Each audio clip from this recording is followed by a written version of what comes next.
নাজিৰাত ভূমি বেদখলৰ অভিযোগ বহিৰাগত কোম্পানীৰ এজন ঠিকাদাৰ বিনোদ কুমাৰ পোদ্দাৰৰ বিৰুদ্ধে এই অভিযোগ বিশ্ব হিন্দু মহাসংঘ শিৱসাগৰ জিলা সমিতিৰ স্মাৰক পত্ৰ জিলা প্ৰশাসনক মেজেংগাৰ চাহ জনগোষ্ঠীয় জিতেন ৰবিদাসৰ ভূমিত কৰা খেতিৰ ফচল ধ্বংস কৰাৰ অভিযোগ লগতে বিনোদ পোদ্দাৰে জিতেন ৰবিদাসক প্ৰাণে মৰাৰ ভাবুকি প্ৰদান কৰাৰো অভিযোগ ঘটনা সন্দৰ্ভত বিশ্ব হিন্দু মহাসংঘ শিৱসাগৰ জিলা সমিতিয়ে গৰিহণা দিয়াৰ লগতে জিলা প্ৰশাসনক স্মাৰক পত্ৰ প্ৰদান কৰিছে লগতে দুৰ্ভগীয়া জিতেন ৰবিদাসৰ লগতে তেখেতৰ নিৰাপত্তা সন্দৰ্ভত চাহ জনগোষ্ঠীৰ দল সংগঠনসমূহক থিয় হ'বলৈ আহ্বান জনাইছে নাজিৰাৰ পৰা এই সন্দৰ্ভত প্ৰাৰ্থপ্ৰতিম বৰুৱাৰ এক প্ৰতিবেদন লৈ আহিছো বাতৰিভাৱে আমি সেই উপস্থিত হৈছোঁ বৰ্তমান সময়ত মেজেঙা বুলি ক'ব লাগিব মেজেঙাৰ যি স্থানত মই য'ত উপস্থিত হৈছোঁ ইয়াত এজন বিশেষ ব্যক্তিৰ যেন দপদপনি চলিছে বুলি ক'ব লাগিব পোদ্দা উপাধিৰ এজন ব্যক্তি সেই ব্যক্তিজনে আচলতে যি খাটি খোৱা যি অসমীয়া তেখেতলোকক যেন দাবী ধমকিৰে তেখেতলোকৰ যেন সম্পূৰ্ণ সম্পত্তি যেন তেখেতে বাজেয়াপ্ত কৰাৰ যেন অপচেষ্টা চলাইছে বুলি ক'ব লাগিব কিন্তু নীৰৱ প্ৰশাসন নাজিৰাৰ লগতে আৰক্ষী প্ৰশাসন নীৰৱ বুলি ক'ব লাগিব মোৰ লগত এই ব্যক্তিজন যিহেতু উপস্থিত আছে মই তেখেতৰ পৰা জানিবলৈ চেষ্টা কৰিম কিন্তু তাৰ পূৰ্বে মই তেখেতৰ বাসগৃহটো দেখাবলৈ কৈছোঁ সহযোগী দেখা পাইছে যে কি সাধাৰণ খাটি খোৱা মানুহক কেনেধৰণে এই যি কোটিপতি বনি গোষ্ঠীয়ে যেন এনেধৰণে যেন গ্ৰাস কৰিছে বুলি ক'লোঁ তেখেতলোকৰ মাটি সম্পত্তি বাজেয়াপ্ত কৰিছে বুলি ক'লোঁ মিছা নহয় তেখেতলোকৰ ঘৰলৈ সোমাই অহা মূল পথটো যেন তেখেতলোকে গ্ৰাস কৰি পেলাইছে বুলি ক'ব লাগিব এটা কথা স্পষ্ট যে কি এই যিসমূহ কোটিপতি ব্যৱসায়ী আছে মতালি এনেধৰণে এই যি তেখেতলোকৰ ব্যৱসায় চলাবলৈ চেষ্টা কৰিছে বুলি ক'ব লাগিব ইয়াত আমি কেইবাটাও দল সংগঠনৰ আমি ব্যক্তি লগ পাইছোঁ কিন্তু তাৰ পূৰ্বে মই এই ব্যক্তিগৰাকীৰ পৰা কথা কিছুমান সুধিব বিচাৰিম যে কি দাদা আপোনাৰ যিটো বাসগৃহত য'ত আমি উপস্থিত হৈ আছোঁ ইয়াত দেখা পাইছোঁ আপোনাৰ মাটি এটা ব্যৱসায়িক প্ৰতিষ্ঠান বিশেষ মানে অসুবিধা হৈছে এতিয়া আমি ইয়াত বহিছো এতিয়া আজি মানে 80-90 বছৰ 100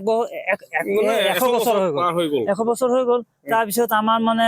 ৰাস্তা পদূলি নাই এতিয়া কেম্প বহিছে ইয়াত পিচিচি বোলে এইটো নামটো নাজানো পিচিচি কেম্প এটা বহিছে তো এইটো পকা ৰাস্তা বনোৱা কেম্প এটা বহিছে তো সেই কেম্পটোৰ কাৰণে এতিয়া আমাৰ এই আগফালে যোনটো পিছফালে আগফালেতো ৰাস্তা নাই অকল এইটো সন্মুখ বুলি ক'লে আমাৰ এইটোৱে হয় তো ৰাস্তা এইটো মাজে দিনে আমি মানে অহা যোৱা মানে কৰি আছো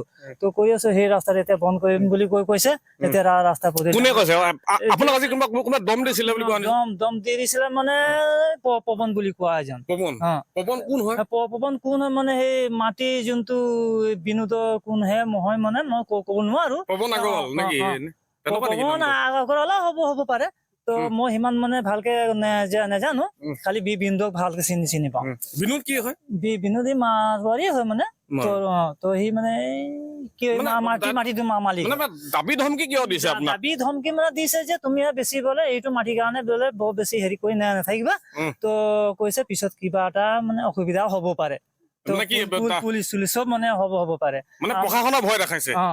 তো বোলে আপোনাৰ ঘৰৰ মাটি আপোনাৰ পদূলি আপোনাৰ মাটি যদি কোনোবাই দখল কৰে আপোনাৰ ক'বলৈ কি আছে যিহেতু আপোনাৰ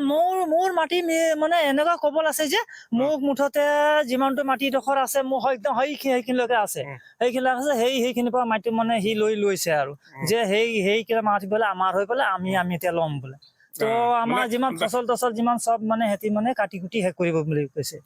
বিশ্ব হিন্দু পৰিষদৰ মানুহো আহিছে তাত কিবা হ'ব তো সেইকেইটাক জনালো সেইকেইটা মানে মোক মানে অকমান হেল্প এটা হয়তো কৰিব লাগিব আচলতে এনেধৰণে অসহায় যিসমূহ ব্যক্তি আছে ব্যক্তিসকলক যেন যি বহিৰাগত কোম্পানীসমূহে যেন তেখেতলোকৰ যি নিজৰ ম্যাদী পতাৰ মাটিও যেন তেখেতলোকে দখল কৰিবলৈ চেষ্টা কৰিছে মোৰ কেইবাটাও সংগঠনৰ যিহেতু বিষয় আছে মই তেখেতলোকৰ পৰা জানিব চেষ্টা কৰিম যিহেতু দাদা মই প্ৰথমতে মই আপোনাক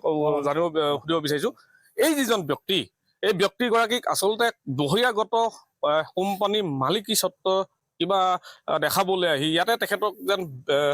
ঠগিছে বুলি ক'ব লাগিব বা তেখেতৰ মাটি নিজৰ অধীনত লৈ গৈছে কি ক'ব হয় পোনপ্ৰথমে আপোনালোকৰ আছাম টকছক আমি নমস্কাৰ জনাইছোঁ ধন্যবাদ জনাইছোঁ আজি আমি আমাৰ যি বিশ্ব হিন্দু মহাসংঘ এটা হৈছে আমাৰ ধৰ্মীয় এটা সংগঠন আজি আমাৰ হিন্দু এজন আপোনাৰ নিজলা বুলি ক'লেও বেয়া নহয় তেওঁ এজন দৰিদ্ৰ সীমাৰেখাৰ হয় তেওঁ চাহ জনগোষ্ঠীৰ হয় তেওঁৰ নাম হৈছে আপোনাৰ জিতেন ৰবিদাস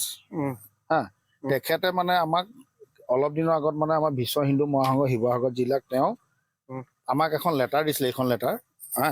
মোৰ সহযোগ মই লেটাৰখন ওপৰত দেখাবলৈ কৈছো যে কি যিখন তেখেতৰ যিখন লিখিত অভিযোগ আছিলে যে কি ইয়াত আচলতে এনেধৰণে যি এই পৰিয়ালটোক আচলতে প্ৰকৃততে এনেধৰণে তেখেতলোকৰ যি ঘৰৰ পৰা যিটো মেইন যিটো পথলৈ অহা যোৱা কৰা ৰাস্তাটো যেন এই যি বহিৰাগত বনিয়াই এনেধৰণে যেন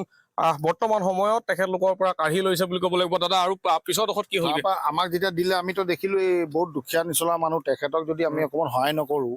তো তেখেতৰ হৈ আমি নাজিৰা সমজিলা আয়ুক্ত মহোদয়া বাইদেউক আমি এখন আমাৰ যি বিশ্ব হিন্দু মহাসংঘ শিৱসাগৰ জিলাৰ পৰা আমি এখন লেটাৰ বাইদেউলৈ প্ৰেৰণ কৰিলো আৰু তাৰ লগে লগে আমি ইয়াৰ প্ৰতিলিপি প্ৰেৰণ কৰিলো আমাৰ বিশ্ব হিন্দু মহাসংঘ কেন্দ্ৰীয় সমিতিলে আৰু আমি ৰাজহ চক্ৰ বিষয়ালৈ আমি এখন কপি প্ৰেৰণ কৰিছো আৰু বিনোদ পোদ্দাৰ নামৰ যিজন মালিক সেইজনকো আমি এখন কপি প্ৰেৰণ কৰিছো আৰু আমাৰ অফিচ কপি এখন আমি বিশ্ব হিন্দু মহাসংঘ আমি বৰ দুখ পাইছো। আজি এনেহেন এজন দৰিদ্ৰ পৰিয়ালৰ ব্যক্তি এজনৰ যি মূল পথ আছিল, অহা যোৱা মূল পথটো আজি এই বহিৰাগত কোম্পানী এজাক গতাই দিয়া দেখিছো আৰু সেই বিনোদ পোদ্দাৰ ব্যক্তিজনে যি হওক নহওক আমাৰ এই দৰিদ্ৰ যি চাহ জনগোষ্ঠীৰ আমাৰ জিতেন ৰবি দাস